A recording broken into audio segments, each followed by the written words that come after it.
Hello, everybody. Happy Sunday. I'm your host, Delinquent, and this is Delinquent's After Hour Spot.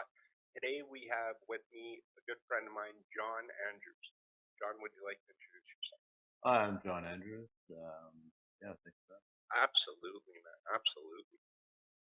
So the past couple episodes, I've been talking about people being in the penitentiary, their reintegration back into society, their sobriety. John is in sobriety right now. John's been to a few penitentiaries across Quebec, Ontario, all over, eh? No, it's all right. Yeah, Ontario and Quebec.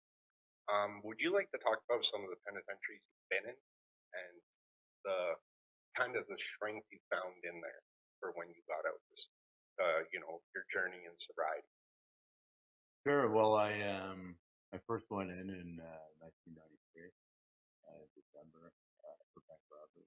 I started out at 3 years, and I ended up going to Archambault through that system. I first went to the camp, and I ended up not being able to get out. And I went to Archambault, which is Canadian security, and while I was there, I kind of, at that point, I was 29 years old. I was 29 years old, and I was, like I said, I was robbing banks to steal the drug habit. Yeah. And I kind of was, I thought I was at the point where, okay, I got a pen bit, I better stop doing it. And so I did, while I was in the camp, I did everything they wanted me to do. Oh, there you go. I did everything they wanted me to do, and I applied for parole. I received parole, but I didn't get out of the camp. Right? Yeah. And so I was going to go to a halfway house. So I thought I was going to be good, but they came and charged me with a bunch of more banks and stuff, and I ended up going back to court and I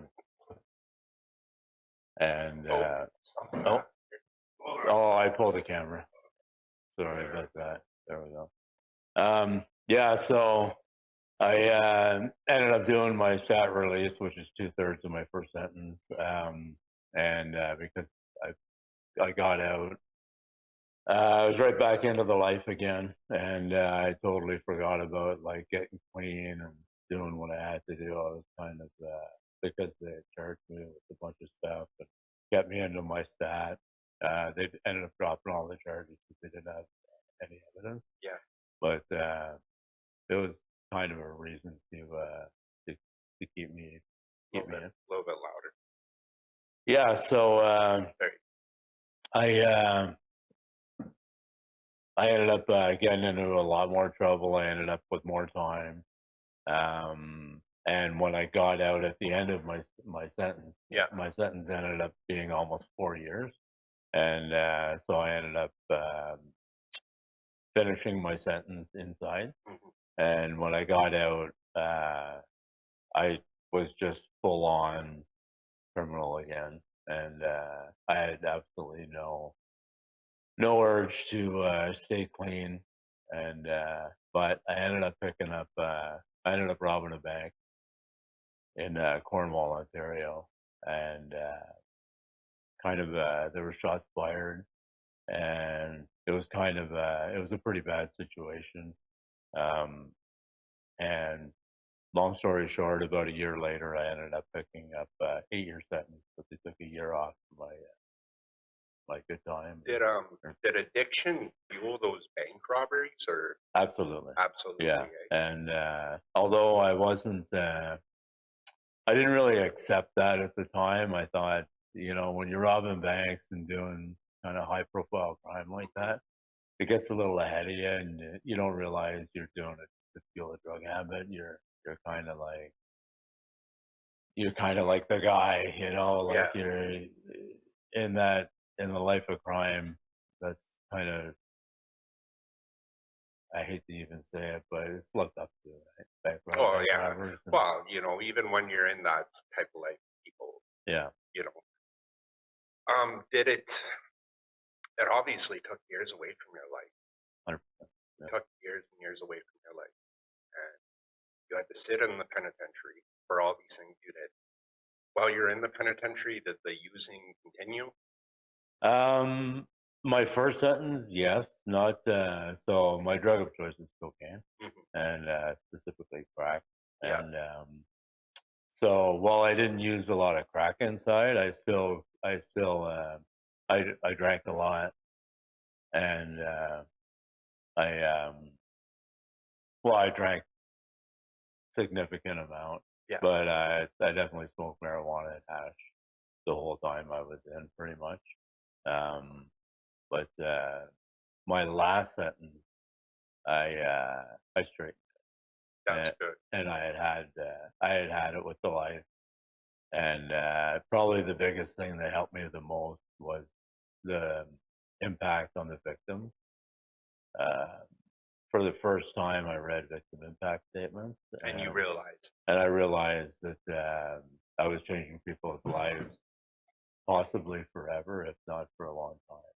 And I just, I'm not that guy, right? that's And no, and you're not. I've known you for a few months now, mm, and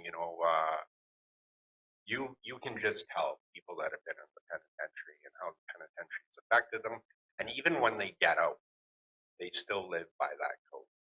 yeah, so I was in for over 10 years, like behind the wall for over 10 years, right?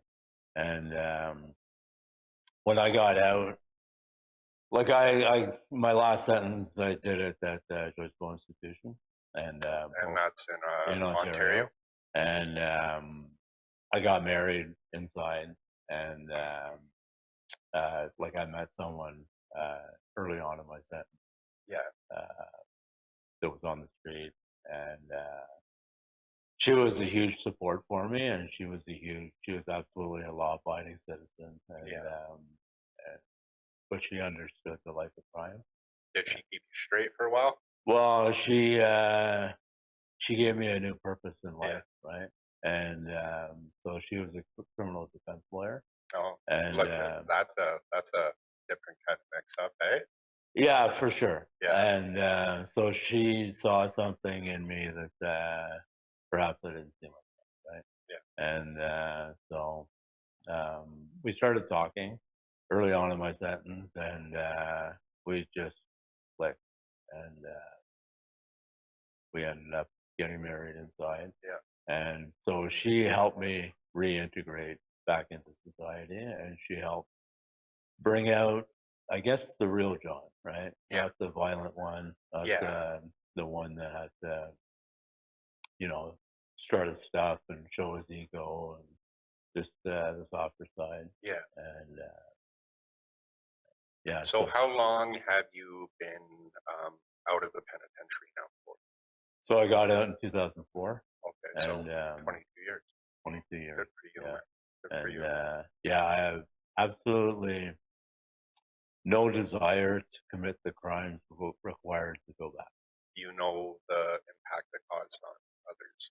Absolutely. Absolutely. Yeah. Good. And like a big thing that changed my life was so when I robbed that bank in 1998 in Cornwall, it was packed, and there was the gentleman in the vestibule at the bank machine, Yeah. right?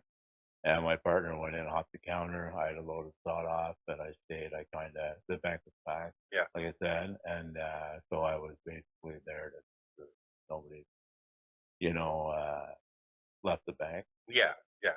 So I had asked him. We walked in the vest in the into the bank. He ran in. He hopped the counter. He went, did the tills, and I was holding everybody at bay.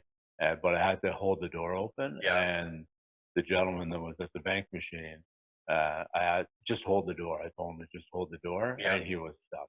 He was Yeah. like absolutely frozen. And I said, "It's okay, man. Just hold the door."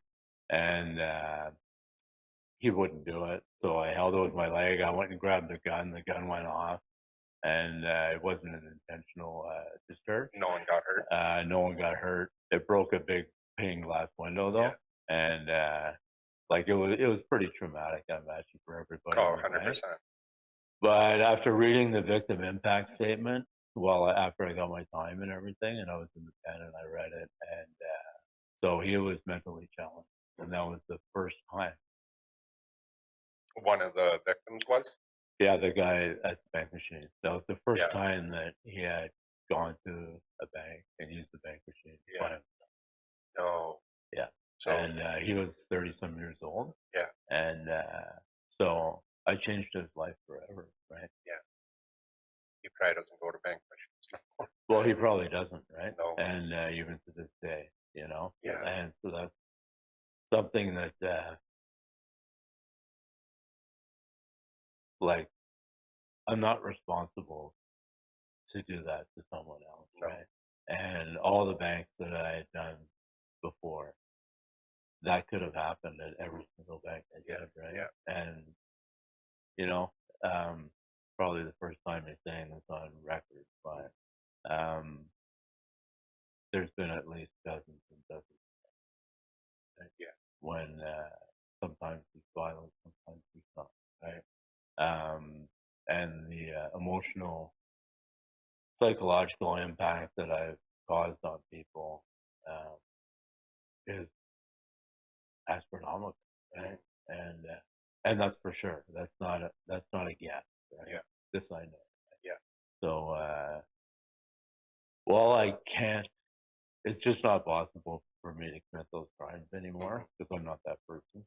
Yeah. And I do realize the impact it has. That doesn't say that there hasn't been times when I've longed to go back.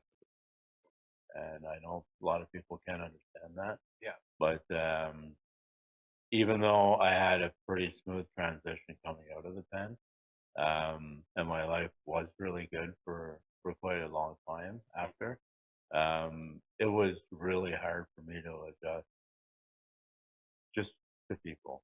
Yeah. You know, like people outside of the pen. Yeah. And the way I explain it is, the pen is it's a pretty easy place to be when your life is black and white.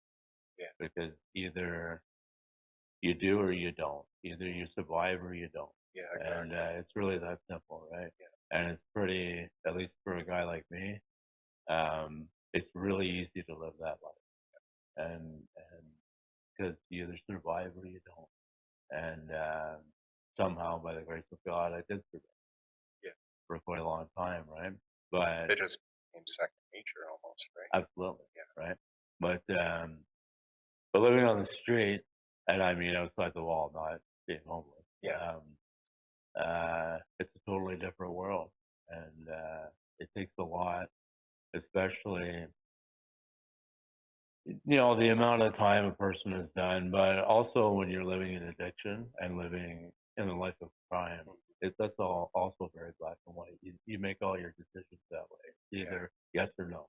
Yeah. Do or don't. Yeah. Am I going to use today? I'm not going to use it. Yeah. Am I going to commit a crime today? We don't really learn how to live a good life, right? No. Because living life, they say it's like living in the gray, but I like to look at it as living in a world of color. Yeah. On the spectrum, right? Like in between black and white. Yeah. There's so much good in the world. Yeah. That we can learn to live just a proper life, like normal. Then you've been living a better life. I've been living a better life on and off for a couple of decades, but there's always been something missing. And while I've done really good for years at a time, I slipped back into it, right? And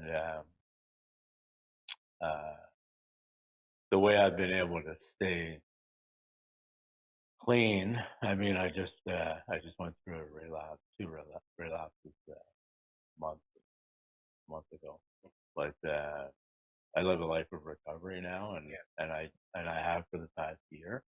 And recovery is not just abstaining from drugs and alcohol. It's trying to learn life from the inside out, from the inside yourself. Yeah. And I've learned, like, in the life of crime and life of addiction, and for most of my life, um, anybody around me that I don't agree with, I just shut them out of my life.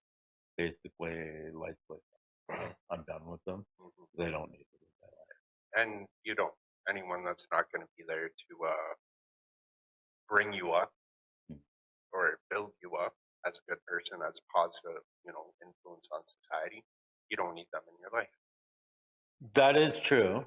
That to the extent of anybody committing crime or using drugs or alcohol, I choose not to have them in my life right now because I'm not strong enough. Right, I will absolutely fall back into that. But the people that I used to shut out of my life that I don't agree with, because of their character defects or whatever that does make me with my life, I've kind of learned through the 12 steps of Alcoholics Anonymous and Narcotics Anonymous that I need those people in my life to remind me of my own character defects. And so I welcome them in my life right now. And, they're a direct reflection of me.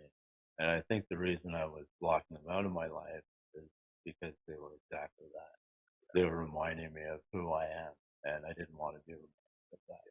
And but that doesn't help me at all. Right? So when I have those people around me, I actually accept them into my life now. And the way I do that is the fact of I'm no better than them because they have the same defects as I do. Hi there. I'm Delinquent. You're watching After Hour Spot, and today we have my good friend and guest and co-host John Andrews. Hi, I'm John, and I'm an addict. And he's Thanks, an John. addict. No problem. So the penitentiary, it obviously defined. It did. You still carry like the way you carry yourself. Like I know you pretty good, and you still have that. Does you think that stay with you always, or Well, I know what you mean by pen guys are pen guys, and you can spot them you know them from a mile away? 100%. Like, I think the first day I started working with you, and you were talking, and I was like, yeah, this guy did some pen time. no, Yeah, I knew right away. yeah, that's I don't know if that's a curse or it's a gift, right? But Do you know what though? Most penitentiary guys that I've dealt with, being one myself, right? Most of them are very respectful. 100%, they're very respectful. But you do find the odd one that's just a fall down piece of, you do, yeah. But for the most part, they're very respectful. They are. So the first thing I think about when you say that, especially, well, the first part, because we know all we got to do is follow our code, Yeah. and everything's good. Yeah. Right? And it's pretty simple. And but for the fall downs you're talking about, I kind of the first thing I think about is they probably checked in. They probably went from pen to pen to pen. And a lot of it's drugs. Yeah. The guys go in, they continue to use drugs and, not paying their bills, not doing this, not, and they just start like, I didn't have that problem when I was in. I always paid my bills. But when I was using drugs in the pen, it destroyed my whole demeanor of being a person. That's what my life was in there for one of the years. All I did was do drugs together. And I came out, I looked like the Walking Dead. I don't know why they gave me parole. They thought I was sober, but I literally looked like the Walking Dead. I came out and I think I lasted 3 days on parole. And then went on the run, went back, and something changed. I said, I'm done. I can't do this anymore. What do you think that was? That made me want to change. So I came back home. I started doing everything, like so many crimes, and I wanted to die. that was my main goal. It was either die or, like, when the cops arrested me, they pretty much said, you know, we were like this close to wanting to kill you because you were either going to kill yourself or you're going to kill somebody along the way. Because I was getting into high speed chases, everything, and they let the canine go on, and the canine grabbed my arm and tore me right up. And they arrested me, the RCMP and the Lethbridge police, and I was done. I was so done. And I remember looking in the mirror. I said, "Who is this person?" So they gave me another 2 years on my 4-year sentence, and the cop, my arresting officer, came to the jail. He seen me, brought me to Tim Hortons, and he's like, "Dan," he's like, "you caused so much destruction, man." He's like, "You look like death." It's like, "You look like you're dying." And I said, "Yeah, I need help." Okay, well, and I seen this cop about 2 months ago, and he came out from the counter and gave me a hug, and that felt so good. I said, "You know what, man? You saved my life." He goes, "That's awesome." He's like, "We as cops love to hear that." I was like, "Dude, if you didn't arrest me, I would have." He goes, "100% you would." So I think just the way I just got sick of living that life. You were done. I was done. And don't get me wrong, I still have I still have urges, and but I outweigh, now so many positive things when I'm not using a lot of negative things too. So I was just done. That was it. I didn't want anything to do with it no more. I just wanted to be a good person and help people along the way. And you're good at that. I try to be. I try to be 100% because I see so many things in people.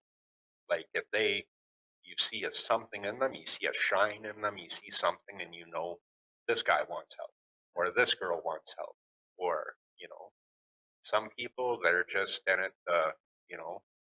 But like you, I seen something, and we've been okay with each other. We work good together. We're good in sobriety together. I want to see people get help, right? Yeah, me too. Yeah. I want to know, because I've been in a few penitentiaries now. What was the worst one that you had to go? Collins Bay? Yeah, so Collins Bay, there's 4 blocks, right? Yeah. And so both times I was there, I was on 3 blocks. And 3 block is kind of, for whatever reason, I got there, and it's a pretty. I won't say it's chill, but I remember there's other blocks that like it's all tiers and kind of like what you see on TV. Yeah. And 3 blocks not really like that. It's kind of separate cells. Yeah. And you have a door to your cell and stuff, bars and stuff. But yeah, they call it gladiator school, right? So when shit goes down, it goes down, right? Yeah. And it happens fast, and you really got to be on your toes there. Yeah. And you really don't want to be fucking anybody. No. Yeah, because you're gonna leave there a block. So. Did you ever read those books? I read these books inside. I love them. I think they're like Christian-based books, but they're about penitentiary guys that totally turn their life around. Yeah. Ernie Ernie Hollins. Holland, yeah. Man, I read those books when I was in, and they gave me so much hope. Yeah, I first read one of those books. It might have been his book. I can't remember, but because it's all God. It is like God it brings is. those It guys is. out of Yeah. God. Yeah. And you gotta just be willing to accept that path, and as like hard criminals, Yeah. we're control freaks, right? And we think we got this all the time, Yeah. even when we don't. Like Yeah. even today, I find like I do my worst when I think I have control, and because really I don't. And the more I'm living in a life that he's in control, and I'm just to do what's put in front of me, good Yeah. or bad. You know, it's just a part of my time. Yeah. Right? And he's Yeah. provided. Yeah. So, yeah, those books they're very enlightening, and I've read a few of them, Mhm. but you really got to live it, right? Yeah. And they're there for a purpose too, Yeah. to give guys hope, right? And maybe turn to God. Yeah. Start going to church. It's not like I don't think it just shows up in your life and you take the path, and uh, it's a struggle. It is. It's a lot of struggle to go through it, but Yeah. that struggle's good, and we need to go through that struggle. Yeah. We do. I think so. You know, I think people need to get that to that point where it's just. I went in at a very young. I went in when I was pretty much a week after my 12th birthday. Oh. They put me inside, and I did a little bit of young offender time in Lethbridge and Calgary. But this old lady, Miss Hoff, she took me in. She had an open custody home, and I grew up there with a bunch of young offenders, right? And this lady changed my life. Like, I still phone her once a week. I got to phone her today. I got to check in with her. Right. But just an amazing lady, man. She had about 250, 300 kids there, and I Wow. was her last kid. After I went there my last time when I was 18, right before I went to the pen my first time, I was at her house, and she says, "You know what, Danny?" She goes, "I think I'm done." I go, "Oh, yeah?" She How'd goes, you "Yeah." feel about that? Well, I felt okay about it, you know. She goes, "Danny, we're done. I think we're done."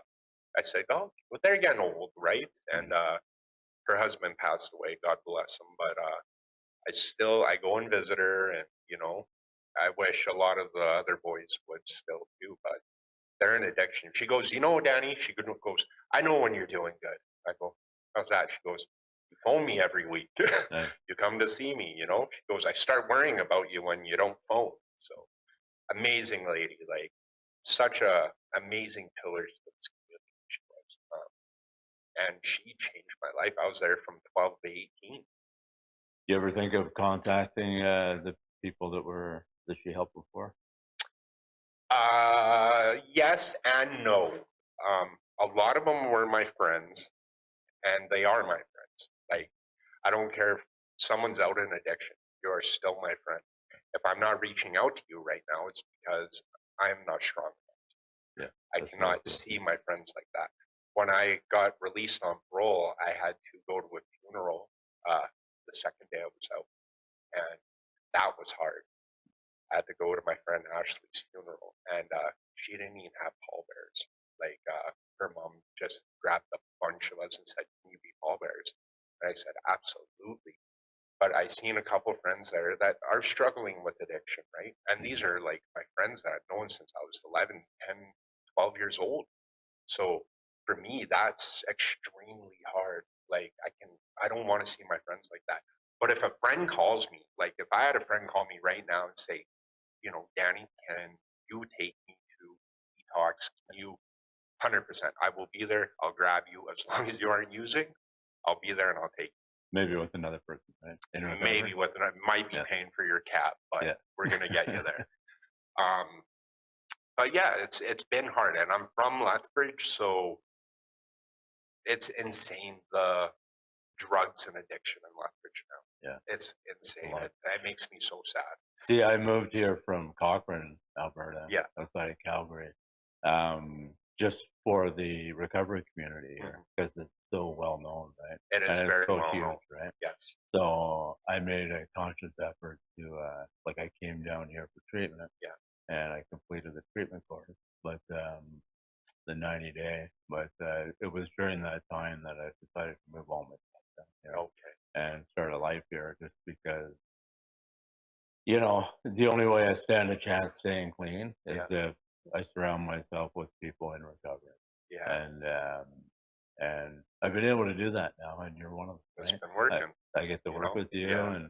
and a couple of the other guys that work too. They're in and out of the program, but it's very good to have the awareness of what I need Yeah. in my life, And for right now, for today, I can't imagine my life any other way.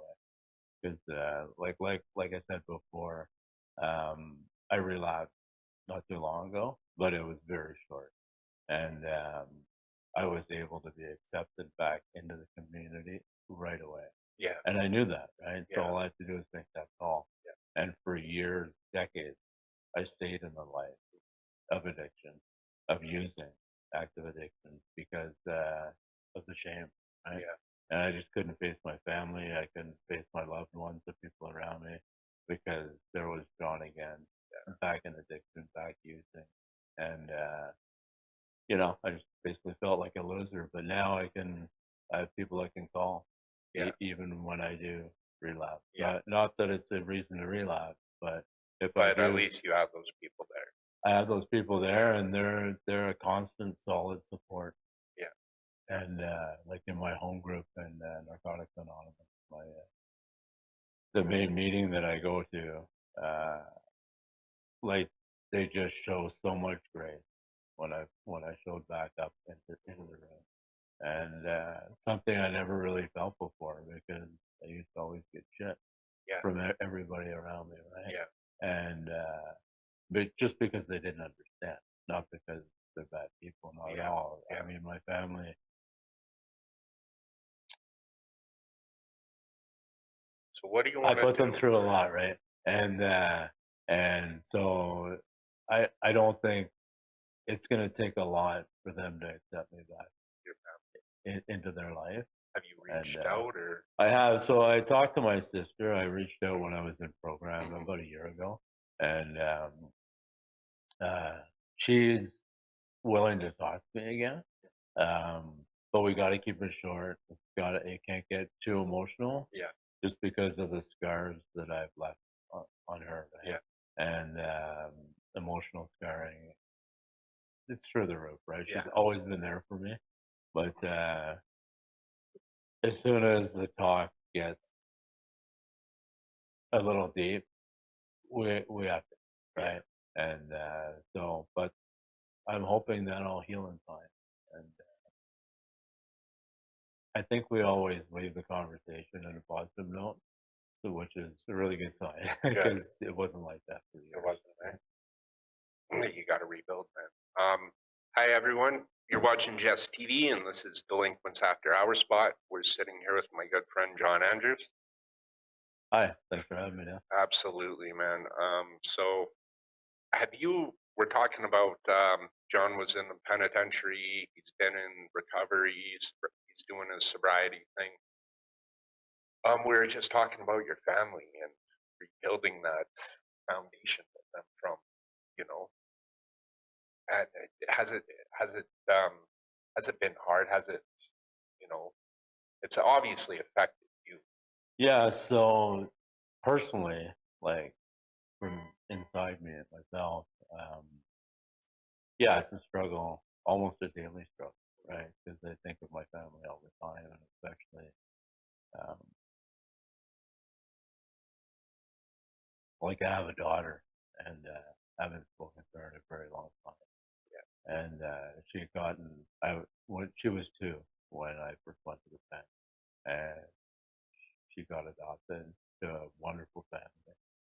And I had been out for a little while, and when she turned 18, she stopped out, and she found me. I was living out here, and she eventually came to live with me. And but although I was clean at the time, like I wasn't like an activist, I still didn't work on myself. Yeah. Like I was still the egomaniac, the guy that had to have it all, and although I was kind of riding that cloud, having her with me and living that life, I really wasn't spiritually in the right place, and I wasn't certainly wasn't ready to be swapped. And so things didn't work out. She went back to New Ottawa, and that's the hardest person for me to reach out to. I know I do probably have a path, but that I could get a hold of her. Uh, But unfortunately, I used the excuse, well, she's there. Yeah. But I think it's up to me to make that initiative. But I don't feel I'm ready. And, you know, maybe in the future that'll happen, but it's the same with my family too. I got a great family, like, my siblings, my brother and sister. I do talk to my sister once in a while, and I just spoke with her the other day, and we had a great conversation. Awesome. My brother, I usually we talk to each other on our birthday. Yeah. And short and sweet and kind of surface level conversation. But I'm hoping that'll get there. Well, it's it's not easy. It takes time, right? It does. The process. It is 100%. When I got out, I barely. When my family knew I was sober, when I decided to stay sober in the pen, and I would phone them constantly, and they knew I was sober at this time. One I'm using, I do not contact anybody. So my family knew I was sober, and I had to rebuild a lot of those relationships, right, with my brother, my sister, my mother, my father. My father wouldn't talk to me for like 3, 4 years. So it's nice having all those relationships back, and it wasn't. God, but I pushed myself to do so many good things, right? And it wasn't easy. Like it was not, especially inside. Do you ever get the feeling like you're not? It's better for them if you're not in their life. Did you ever have that feeling? Absolutely not. No. Why would I even know? No. No. If I'm using 100%, Well, that's I should not be in anybody's well, life. that's the risk. That's the know. But like when I'm sober and I'm doing good, 100% I should be in everybody's life that's positive for me. Like I got my. But I mean, for them. For them, yes, I should be in their life. Okay. Yes. So that's what I struggle with, right? Especially with my daughter, right? And you know what? I'm unstable, right? So I could use it anytime. Wait till you're stable. Yeah. And when you feel the time is, I would, we don't have a lot of time on this earth, We got a clock that starts when we're born, and we gotta use up those seconds in a good way. So, my advice would just, when you're ready, reach out. It's good to hear that encouragement for sure. Yeah. The more I hear it, the more I'll be able to talk myself into it. Yeah, because I gotta do the same. I got a little boy out there, and I'm waiting till my full parole, but I'm gonna get back to this fight. Why do you have to wait till your full parole? I have a lot on my plate right now with my day parole. I got the show. I got my work. I got programs. There's just a lot on my plate right now. I figure on my full parole, things will kind of slow down a bit, where it won't be so hectic. And then, I got a lot going on right now, but you don't think it's worth it to touch base? It's the longer right now, I know, but his mother is probably not super happy that I would try to get back into life. She doesn't know what I've been doing the past couple of years, so and that's understandable. I broke her heart. I did a lot of bad things when I was using and drinking. Have you thought about touching base with her first? Yes, I tried to track her down when I got out. I messaged one of her brothers and this and that, but nothing back. So it might have to go through the courts, unfortunately. But I need to be in his life. Absolutely. Yeah. Right. So, and but I'm just I'm giving myself some time and her some time. But I think probably in the next month or so, I'll get that ball rolling, right? Because he's 14 next month. So my daughter's 34. 34, right? Crazy. And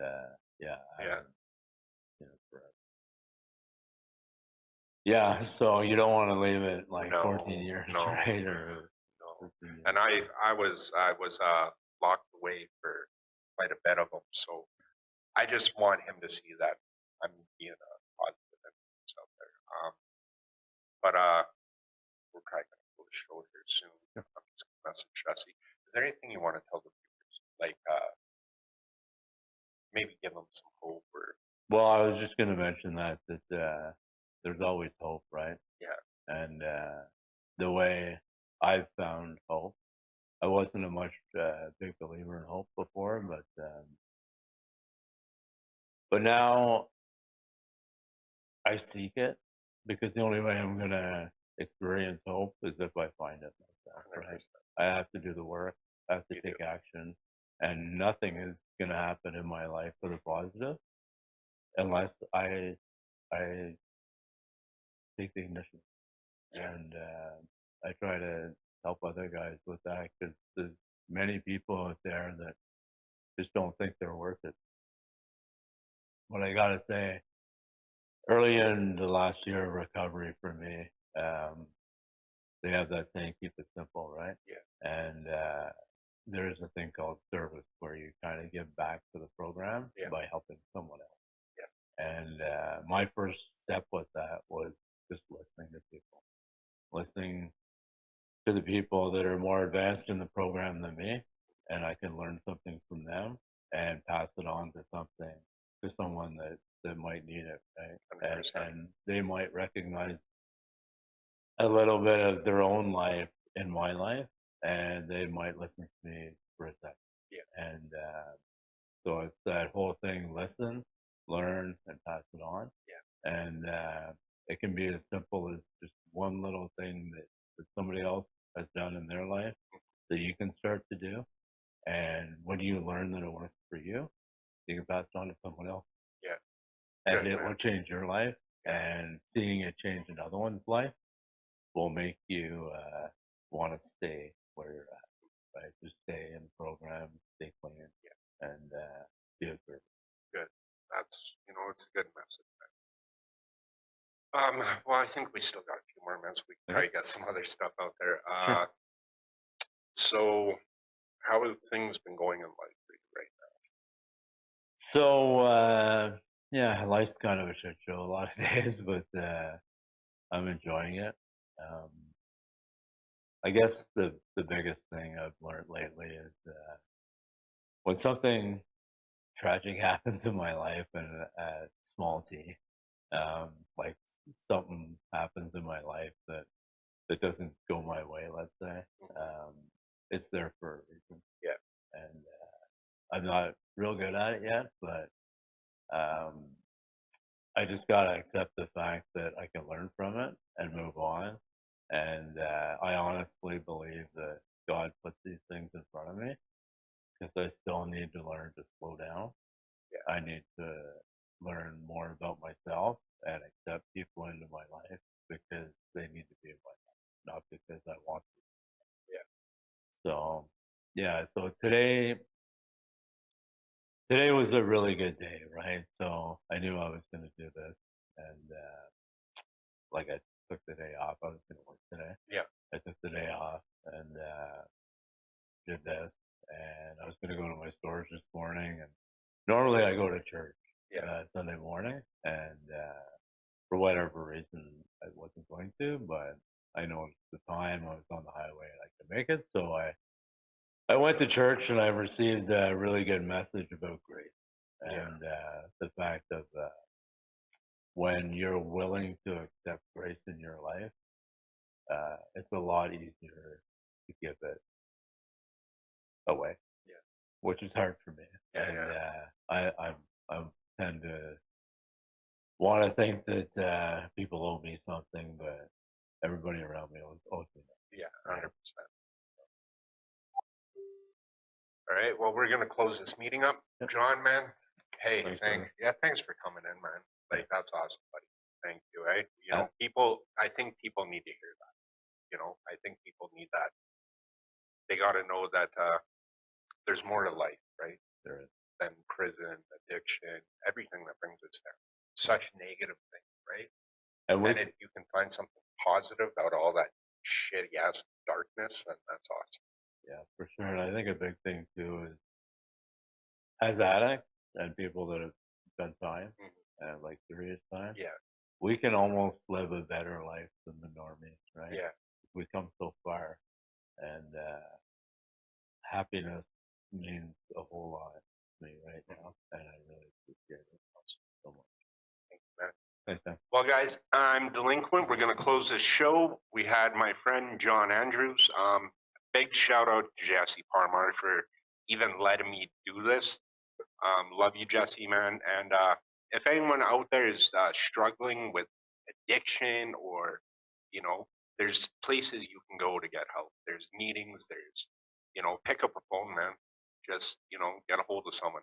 But I'm Delinquent, and I'm going to sign off. Love you guys. Bye. Nice. The remote work.